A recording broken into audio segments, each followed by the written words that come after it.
ভগিনী নিবেদিতার জীবনের ঘটনাবলী পর্ব 15। নিবেদিতার একান্ত ইচ্ছা ছিল ভারতীয় অর্থে ভারতীয়দের দ্বারা একটা বিজ্ঞান মন্দির প্রতিষ্ঠিত হবে, যেখানে ভারতীয় ছাত্ররা বিজ্ঞান সাধনার অব্যাহত সুযোগ লাভ করবে। এ নিয়ে জগদীশচন্দ্রের সঙ্গে তার বহু আলাপ আলোচনা হতো।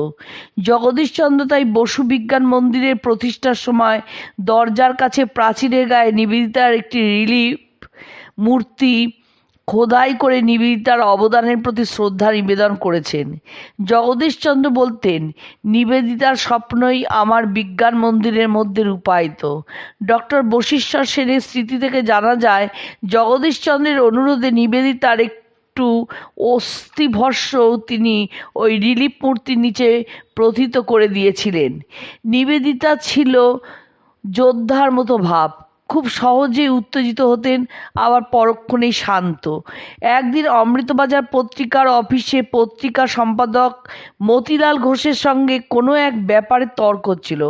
তর্ক চলতে চলতে নিবেদিতা প্রচণ্ড উত্তেজিত হয়ে উঠলেন এবং উত্তেজিত অবস্থায় বেরিয়ে চলে গেলেন। পরদিন আবার পত্রিকা অফিসে এসে ছোট মেয়ের মতো হাসতে হাসতে ভাঙা বাংলায় বললেন, মতিবাবু, কাল আমি বড় দুষ্ট হইয়াছিলাম। নিবেদিতার সারল্যে মুগ্ধ মতিবাবুর চোখে জল এসে গিয়েছিল। রামকৃষ্ণের সঙ্গে শ্রীরামকৃষ্ণ, সারদা দেবী ও স্বামী বিবেকানন্দের পরেই যার স্থান, তিনি হলেন স্বামী ব্রহ্মানন্দ। রামকৃষ্ণের সঙ্গে তিনি প্রথম প্রেসিডেন্ট।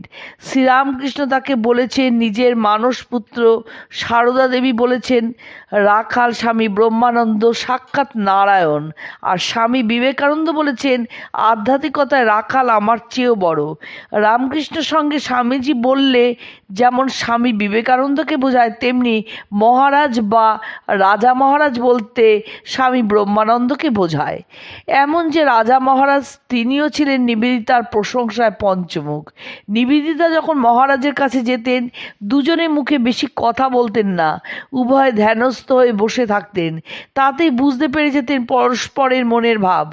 রাজা মহারাজ বলতেন, নিবেদিতা কাছে এলেই মনটা হু হু করে উপরে উঠে অন্তর্মুখ হয়ে যেত।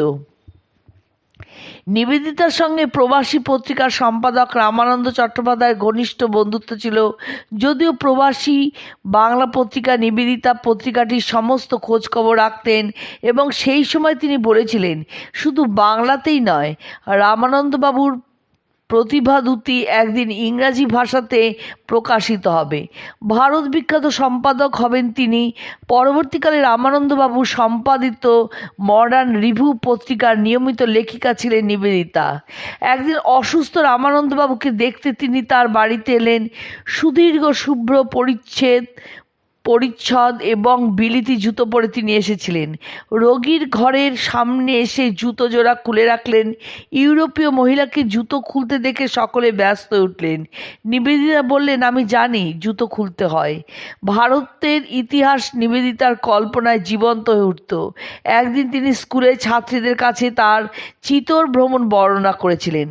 নিবেদিতা বলেছেন, আমি পাহাড়ে উঠে পাথরের উপরে হাঁটু গেড়ে স্মরণ করলাম।